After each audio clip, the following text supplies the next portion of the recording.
This is ContactTalkRadio.com. Consciousness in action. And you are taking action into your consciousness by tuning into Contact Talk Radio. And on TuneIn.com, Ping.fm, and UpSnap Mobile. Contact Talk Radio.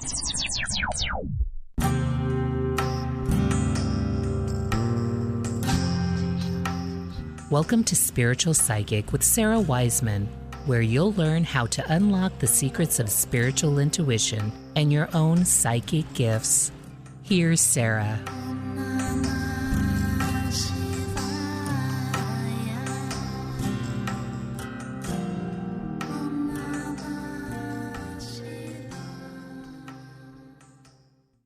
Welcome everyone to Visionary Psychics. I'm Sara Wiseman, and we are here today with one of our visionary psychics, Courtney CARNRITE. Welcome, Courtney, to this recording sessions that we're doing for folks so they can learn about what you do and kind of what this whole spiritual intuition thing is. It's interesting. So we had just started recording. Yeah. And we got cut off and sometimes, as we both know, when electronics go funny, it's the spirit world trying to come in. And so we just stated to the spirit world, hey guys, we want to do our session. And so hopefully we'll, yeah. But some of the things you were talking about is that you had these experiences when you were younger of getting some diagnoses and then really finding that those didn't fit how you viewed yourself, and finding a psychologist person to work with who kind of identified what was really going on for you. You were having psychic, intuitive, spiritual experiences, and Western medicine didn't have the correct name for it. And so tell us a little bit about how you started to see your way clear from that path, like getting this label and then realizing, like, you know, thank you for the label, but that's not what's really happening. What has that been like for you? Well, it was a long journey. I'd say it was only maybe 4 or 5 years ago that I really started to believe that I was okay. Mm-hmm. I believed in myself. I just didn't believe that I was okay. Mm-hmm. And so along the process, I worked with a psychologist, I worked with a shaman, I worked with herbal medicine, flower essences, which I was studying myself. And in essence, working with the shaman was me discovering what that was as well. And then the crystals always just spoke to me, came home to me. They were probably my first medicine, mm-hmm. so to speak. I find them very high vibration, as well as being kind of soft and dense at the same time. So it's like, to me, it's the earth plane and like upper world meeting it together. Oh, yeah, that's a cool way of looking at it. So I have this crystal, it's just like a heart shape, but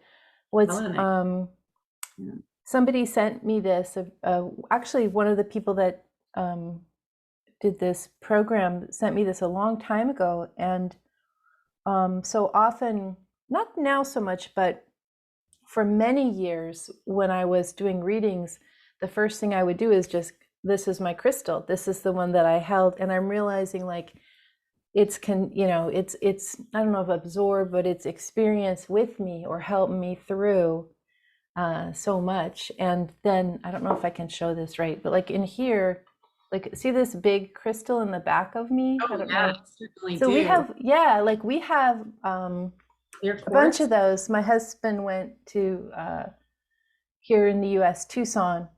Yeah. And so they are like all over the house, and I kind of forget, they're all over the yard, they're all over the house, and I kind of forget, like, oh, well, these power centers are here, and what if they weren't? Around you. Yeah, mm-hmm. totally. Yeah.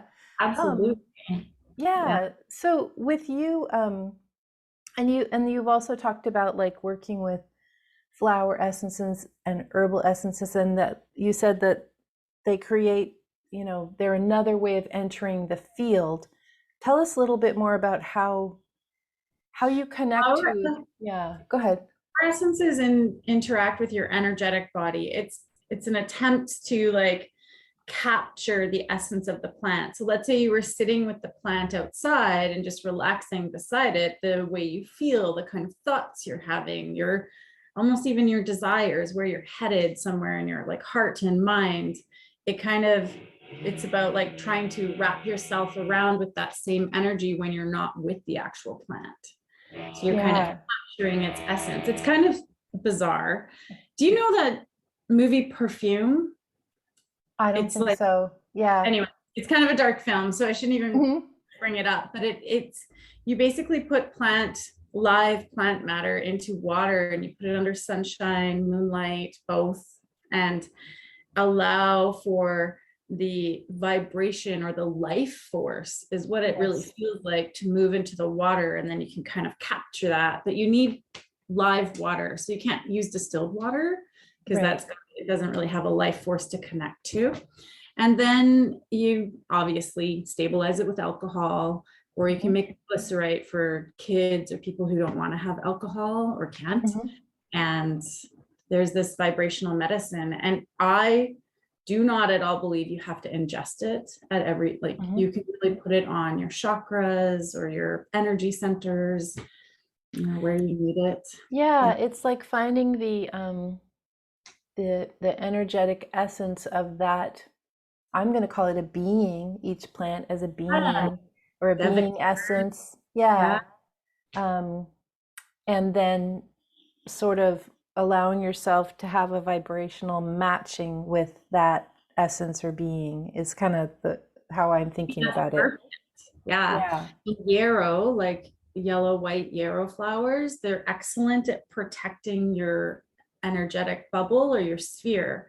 So it allows you to feel like, especially if you're a reader or if you're just highly sensitive when you're going out into the world, having a little bit of that around you or on you, in you, basically allows you to be a little bit more protected, but also be, you know, it doesn't prevent you from being present.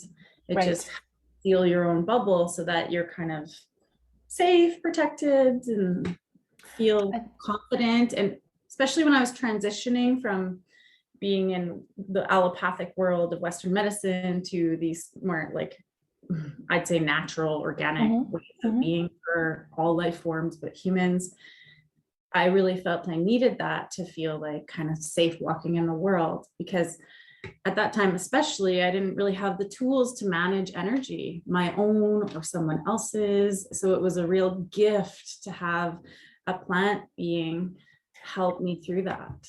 Yeah, I think for us and for all the people listening, this idea of how do you navigate the world when your sensitivities are so open, and like you have to figure it out at some point. Otherwise you're just empath taking the pain of the world on over and over, and that's okay for a little while, but at a certain point you have to allow yourself to become transparent. Like the pain goes through you, it doesn't stick to you. So and sometimes just picking up stuff you don't need to know, you know. To do with this information, I have it about someone, they haven't asked me for anything. So there's boundaries that I think are really healthy that need to be cultivated, and I think that helps with that. What did you find? My experience was kind of like, well, I had a near-death experience, which was my kind of catalyst to exploring this. And then as I started exploring different practices, it felt like, and you probably have this too, like for the most part, and not like I'm some know-it-all at all, but I think a lot of people, like I've already done this. You're pretty knowledgeable. I wouldn't call you know-it-all. I'd call you a master. Well, I don't know. I'm sure I'm not a master, but that idea, like many lifetimes doing this stuff, like for you, like when you picked up the first crystal, you're like, oh, I know how this works. This memory. Do you have any particular past lives that I'm sure like the witch is allowed to like breathe and live and have room in this lifetime. I had like like irrational fears of water and fire. Yeah. Like I went on a cruise when I was 16. I was like, oh my gosh, I'm so uncomfortable. And I could see land the whole time, but I was just scared. Yeah. And fire too. Like and then as I became myself, I was so engrossed in like herbal medicine. I studied to be a doula. You know, the only thing that's outside of that classic witch paradigm of, you know, Northern Europe is probably yoga and how much I love yoga. And in general, I like to study kind of all sorts of spiritual paths and religions or faiths, you could say, you're interested in knowing about. But so that kind of moves aside into a different zone. But herbs, midwifery, I seriously thought about, like the crystal energy, the kind of potions, the cat. I've got the cat. You know? I wish I had, like, we have a little Lhasa Apso, very ancient dog that would not allow a cat, but Yes. yeah. My cat doesn't like anything else either. She doesn't want cats around. She doesn't want dogs around. She barely wants people around. So. She just wants to be helping you. Yeah. Well, that's interesting because so if say you came from past life Celtic or European style,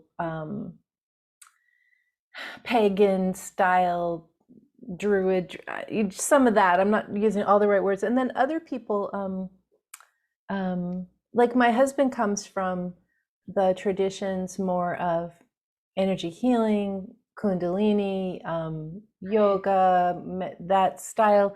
And then still other people will come from something different, like depending on where our past lives were in different pockets of the world. And then go ahead. Right. I definitely have a perspective. I work a lot with Anubis, yes. Yeah. And he helps me a lot when I move into the Akashic records or when I'm helping people on their soul journey, essentially. So he helps me, you know, support them in their bigger healings, breaking patterns and stuff like that. Big work I do. So I have no idea if there's Egyptian lineage or not, but I really connect to what I would call the ancient ones. Yes. And they're kind of, so they kind of what things do you feel are like some things feel like it's not my job or it's not my area to study. Like there's a lot of people who work on, say, like the energetic grids of the planet, and I think that's amazing. And yet I'm pretty much told, like, no, that's not for you. You're supposed to be doing journeying style work more. What comes to you? Like, what's your easiest, best, and what's your like one you're like, nah, that's not for me so much? So the medical intuitive I tend to avoid. I think it was all the years in herbal medicine and kind of just like being okay with not dealing with people's illnesses as much anymore. And just being like, okay, I want to help you progress forward. If that comes up there, they don't necessarily want to scan or assess their energy body or their body. So I kind of avoid that. But I mean, the crystals are my first kind of connection, and I still really feel like I'm just a vessel for them to move around and go where they're supposed to. And channeling is just a very natural gift. And it took me a long time to understand that I was channeling. When I do the work, I'm always kind of channeling. Yeah. Whether it be someone's ancestor, someone guide, you know, my own.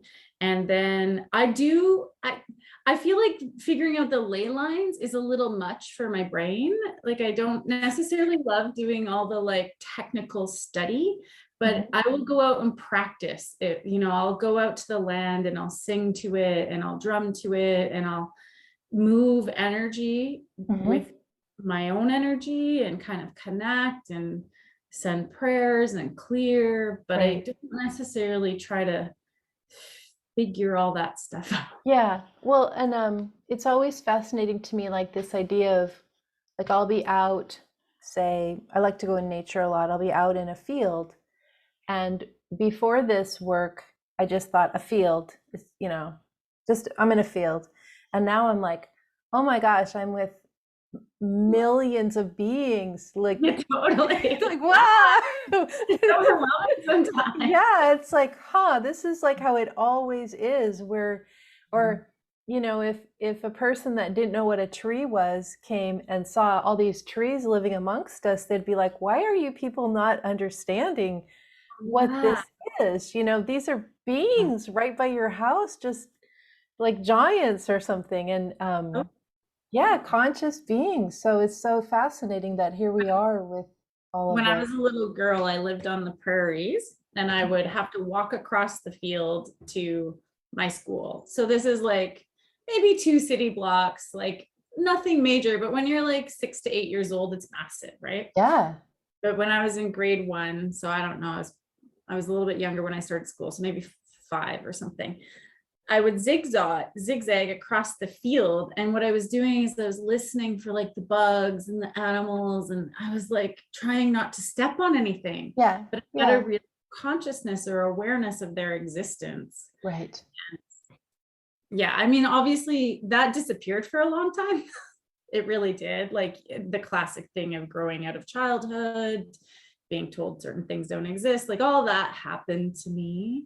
Mm-hmm. But then you come back to a space where you're willing to be open and to feel and sense and connect. And well, it's so interesting how we find our path. I know for me, right on the heels of the near-death experience, then I started doing ecstatic dance. Like it was literally like I returned back from the near-death experience and I opened the internet and there was this website for this person. And then that allowed so much opening and healing in the body. And then the next thing, it was like whenever I was ready for the next little piece of information, that teacher or that understanding started to show up. And I think that's kind of your story too, so people can have hope, like just keep going, like it will drop into your lap what the next piece of understanding is. It will. And when you're ready, like I've had like my mind blown multiple times. Like sometimes I say to people, I experience everyday miracles because technically what happens isn't supposed to happen. Yeah. In a world at least in the North American society, we generally exist in. So there's a lot of moments where it's really eye-opening. It can be scary. So you have to go at a pace that you can manage so that things can assimilate or absorb into your system and become normalized before you're ready for the next step. Yeah. Go ahead. No, please go ahead. What I really love is the way that you get us to meet our guides when we've gone through those processes. I call it the rainbow bridge, to be honest. Like, I'm going to go to the rainbow bridge and just go, and it's really safe. And there's one thing I've recommended for lots of clients who are curious or open or really desiring to learn, and I want them to feel safe, is I'll actually send them your way, because I feel like you develop a real sense of groundedness. Even though it's light, you're obviously like kind of in upper world energy, it just feels really safe. And I think you have to walk at a pace that works. Well, I think part of my work is, like, if I had to put it in one sentence, is like I teach direct connection, but now I'm realizing I teach direct connection to the guides, and then maybe secondary to nature. But I don't really teach. I mean, I do, but I don't. Like, my focus is not on mediumship. My focus is not. So this idea of that's my little piece of the puzzle in the world, is to provide that, and your piece of the puzzle is to provide your part, so we're all just giving each other these pieces. When you what like if you found, what if you found it's been a pretty trying number of years for a while. It's been pretty hard. So what are you finding, like, in terms of clients, because you have a pretty busy practice, in terms of clients coming, have you noticed a change in what people are working on now, or What are some of the things that people consistently work on? I didn't particularly catch a lot of the people who wanted to like deep down understand COVID or break it down into an energetic reality. I still seem to get the people who want to know about love and want to know what their next steps should be and want to know what they should choose about a career or a home. Like still very like we're living, we have a future, let's keep making choices in that kind of energetic vein, basically. Yeah, and like setting up like the practical or the earth world choices that will continue to take them to their highest possibility as souls. Yeah, and to their dreams a little bit. I will say in the first few months, I didn't have very many clients, but I was also one of like a peer, I ran into her and she's like, I'm seeing so many people, but she was really targeting like what this is and what it means to the planet and like all this stuff. Whereas I was kind of just like, I think we're going to be okay. Yeah. You know, I just had a really different over time. Yeah. Yeah. Yeah. So.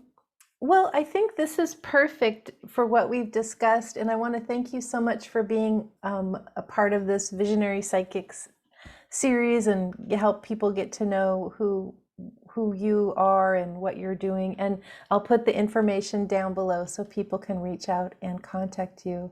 Anyway, it's just been really nice to chat with you, and I appreciate your time today. So I appreciate yours as well. okay, thank you.